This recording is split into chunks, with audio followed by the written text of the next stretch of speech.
대학생이 돼서 외래를 아직도 오고 있는데 그 환자를 만나면 항상 제가 너는 선생님의 자랑이다 라고 말을 해주고 있어요. 가족 그 이상의 느낌인 네. 것 같아요. 처음에는 엄마 아빠 손잡고 오다가 나중에는 이제 혼자 오거든요. 어른이 돼서. 그런 거 보면은 참 다행이다, 감사하다 그런 생각이 들긴 합니다.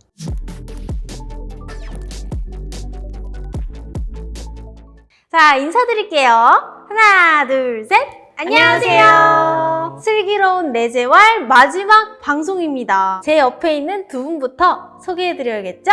안녕하세요. 양산부산대학교 병원 재활의학과에 근무하고 있는 고성아입니다. 반갑습니다. 안녕하세요. 한림대학교 성심병원 재활의학과에 근무하는 온석훈입니다. 대한뇌신경재활학회에서 뇌졸중을 앓고 또 재활치료를 받고 계시는 환자와 보호자께 도움이 되고자 저희 슬기로운 뇌재활 시작했잖아요. 근데 벌써 마지막이라고 하니까요. 좀 가슴이 뭉클하고 시원섭섭합니다. 저는 아주 시원하고 좋습니다. 시원하세요? 네. 저는 섭섭해요. 섭섭하시죠? 네. 저 섭섭한 섭섭해. 마음이 큰데. 거짓말. 거짓말. 아니에요. 저 진짜 너무 좋았어요. 저희 참 고생했잖아요. 좀 스스로한테 고생했다라는 마음으로 저희 짠 한번 할까요? 고생하셨습니다. 네, 알겠습니다.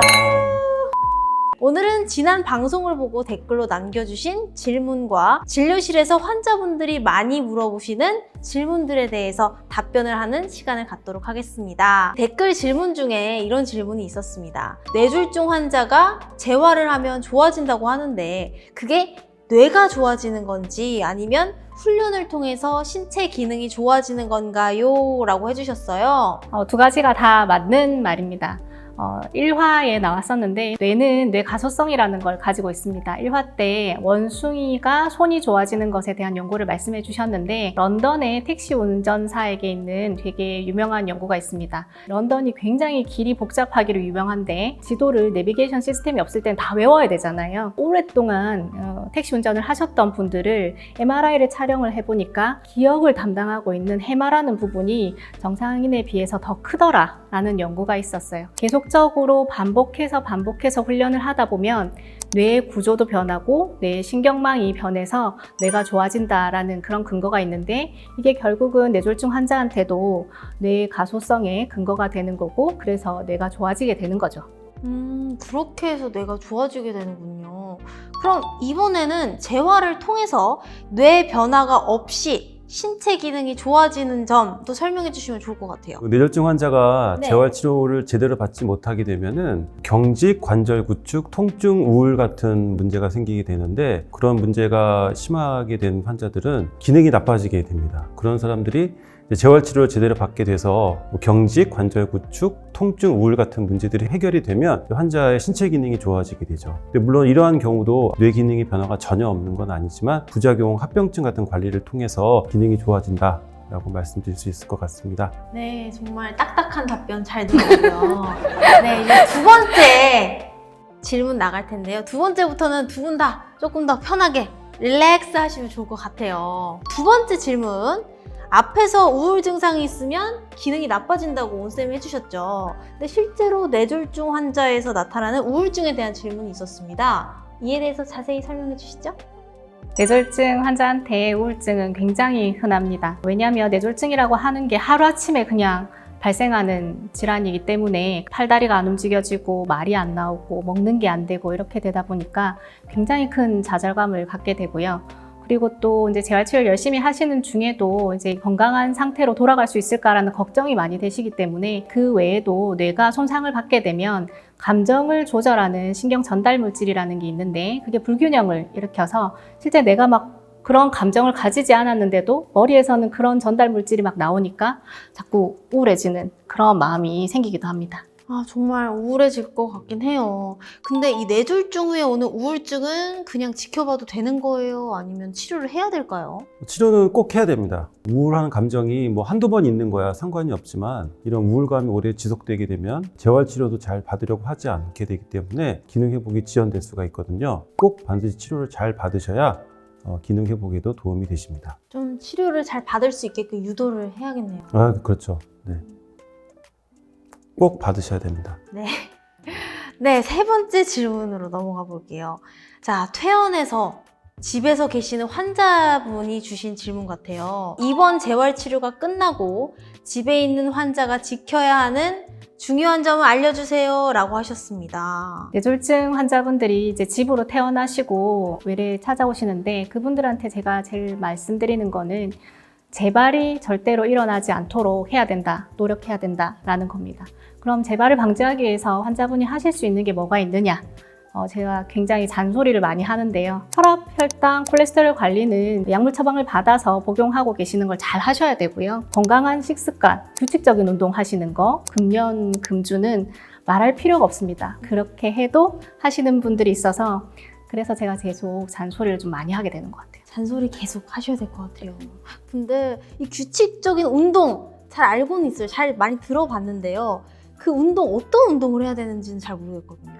유산소 운동, 근력 운동, 스트레칭 같은 유연성 운동이 있어요. 다 하는 게 사실 제일 좋지만 유산소 운동이 그 중에서는 가장 중요합니다. 뇌졸중 환자한테 가장 좋은 유산소 운동은 걷기입니다. 그래서 저는 걷기를 항상 추천을 많이 드리고요. 근데 환자분들 중에서는 독립적으로 보행이 어려우신 환자분들도 있으세요. 그런 환자분들에게는 실내 자전거, 약간 땀날 정도로 30분 이상 일주일에 3번에서 5번 꼭 하시라고 말씀드리고 있습니다. 딱 벽에 써놓고 이렇게 실천하면 좋을 것 같아요. 그러면 퇴원 후에 뇌졸중 환자분에게 추가로 또 말씀드릴 수 있는 점이 있을까요? 저 같은 경우에는 조금 예민한 주제이기는 한데 부부관계에 대해서 말씀을 드립니다. 그게 왜 예민하죠? 글쎄요. 부끄러워하시는 분들도 있으시니까요. 네. 실제로 부끄러워하시는 분들도 많이 있는데 환자분들이 궁금해하신 거는 정상적인 부부 생활이 가능한지 또 안전한지에 대해서 가능하다, 불가능하다 먼저 말씀해 주시고 얼마든지 가능하죠. 네. 그리고 안전합니다. 정상적인 부부 관계는 뇌졸중 환자의 정서적인 안정 측면에서도 매우 중요하다고 할 수 있습니다. 좀 예민한 문제이긴 하지만 제가 퇴원하시기 전에는 꼭 부부를 따로 이렇게 외래에 모셔다 놓고 얘기를 이런 면에서 꼭 얘기를 드리고요. 대부분은 다 좋아하시는 것 같아요. 먼저 물어보고 싶었는데 얘기해줘서 고맙다. 그런 말씀 많이 하시고요. 맞아요. 먼저 좀 물어보기 민망할 수 있잖아요. 네네. 자, 그 다음 4번째 질문입니다. 운전을 하고 싶은데 해도 되는지 걱정이네요. 유유라는 질문이 있었는데요. 운전이 물론 필요합니다. 필요하지만 그렇지만 운전이라고 하는 것이 잘 거기에 도착했다. 그게 끝이 아니라 안전하게 도착했다. 그게 사실 제일 중요하잖아요. 과정이 정말 중요하죠. 네, 뇌졸중 환자분들이 운전을 하셨을 때 교통사고가 2배 정도 일어나는 확률이 높다라는 그런 연구가 있어요. 그래요? 그렇다 보니까 저는 환자분들한테 이제 중증 정도에 따라서 다르기는 하지만 일정 기간 정도는 이제 운전을 중단하시는 것을 말씀을 드려요. 특히나 이제 환자분들께서 인지가 좀 떨어지신다라든지 아니면 실어증이 있으시다라든지 좌측을 잘 못 보시는 좌측 무시가 있으신 분들도 있으시고요. 또 시력이 좀 떨어진다라든지 뭐 좀 잘 안 보이는 것 같다라든지 아니면 마비가 너무 심해서 운전을 조작하기가 어렵다. 이런 경우에는 조금 더 신중하게 충분한 시간을 두고 운전을 하시도록 말씀드립니다. 그럼 운전이 어려운 환자분들 실제적인 도움을 받으려면 어떻게 해야 돼요? 도움을 받으실 수 있는 곳이 있습니다. 도로교통공단에서 장애인 운전 지원 센터를 운영하고 있는데요.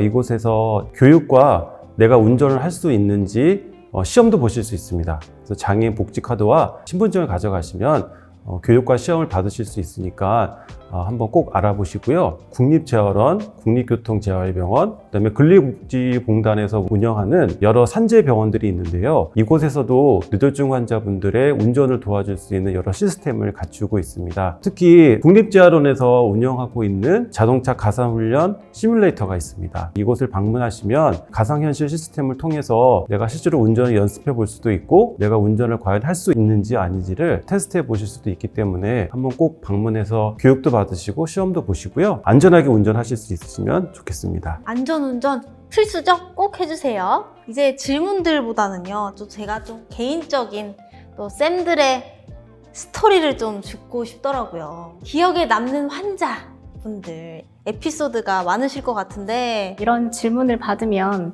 정말 많은 환자가 기억에 납니다. 근데 그 중에서 제가 이런 질문 받았을 때 대답하는 환자분들 중에서는 부인이 뇌졸중이셨는데 간병을 하시는 중에 남편도 뇌졸중으로 쓰러지셔서 부부가 두 분 다 재환자가 된 경우라든지 퇴원을 하시고 외래 오셔서 이제 잘 지내신다라고 말씀하셨는데 외래를 나가는 순간 갑자기 쓰러지셔서 이제 또 재발을 하셨던 환자도 있으시고 남편과 사별하시고 혼자서 열심히 이제 딸을 애지중지 키워서 딸이 이제 20살이 되고 대학생이 되었는데 어머니가 뇌출혈로 쓰러지셔서 이제 딸을 못 알아보시는 만났을 때 가슴 아픈 사연들을 굉장히 많이 가지신 분들이 우선적으로 기억에 많이 남게 되고요. 듣기만 해도 가슴이 참 먹먹한데요. 네. 게다가 또 원래 의사들은 뭐 저뿐만이 아니라 다른 네. 선배 의사님들한테도 기억에 남는 환자가 어떤 분이 있으시냐고 여쭤보면 좋았던 환자보다 나빠졌던 환자나 좀 놓쳤던 환자, 그런 환자분들이 더 기억에 많이 남으신다고 하시더라고요. 저도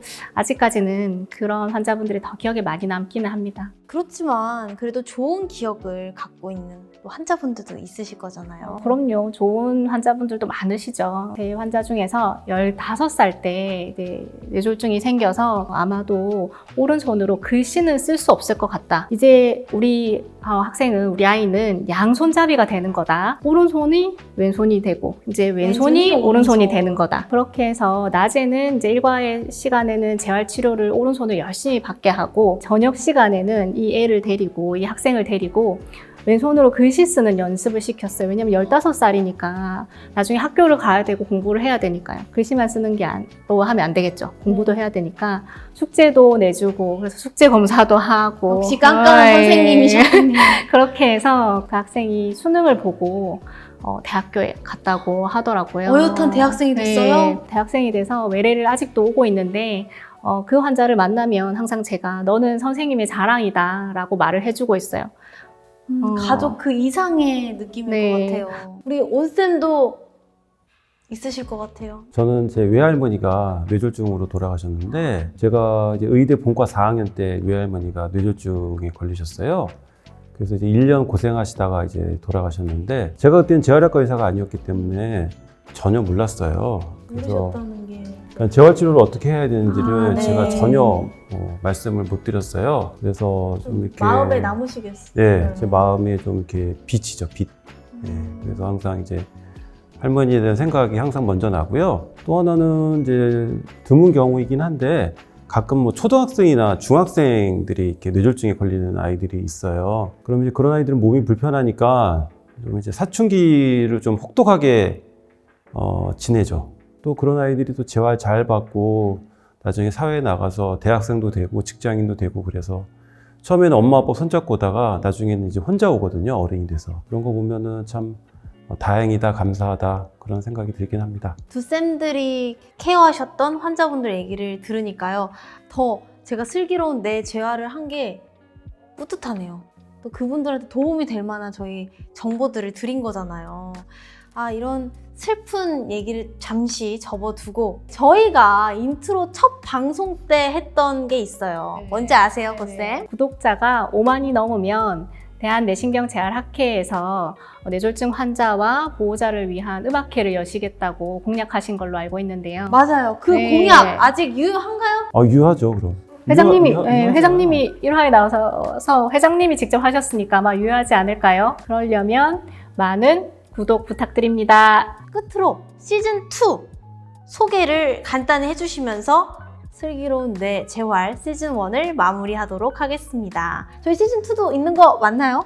네, 슬기로운 뇌재활 시즌1을 봐주셔서 너무 감사드립니다. 뇌졸중 환자분들과 보호자분들께 정말 유용한 정보를 드리려고 노력을 많이 했는데 그만큼 좋은 정보를 얻어가셨으면 좋겠습니다. 시즌2는 환자분들께서 관심을 가질 만한 주제로 선정을 해서 저희가 좀 더 열심히 준비를 해서 오려고 합니다.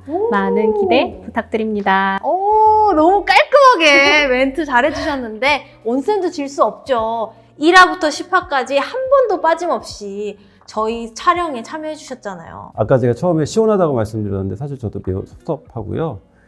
정말 섭섭하신 거 맞으시죠? 많이 섭섭합니다. 네. 10번의 방송이 되었는데요. Q&A 시간에 다 다뤄드리지 못했어요. 앞으로도 더 보시게 되고 더 질문을 계속 남기실 수 있을 것 같은데 저희가 계속 댓글창을 보면서 답변을 달아드릴 테니까 궁금한 점이 있으시면 언제든지 댓글창을 이용해 주시면 저희가 성심껏 잘 답변해 드리겠습니다. 정말 댓글 잘 달아주셔야 돼요.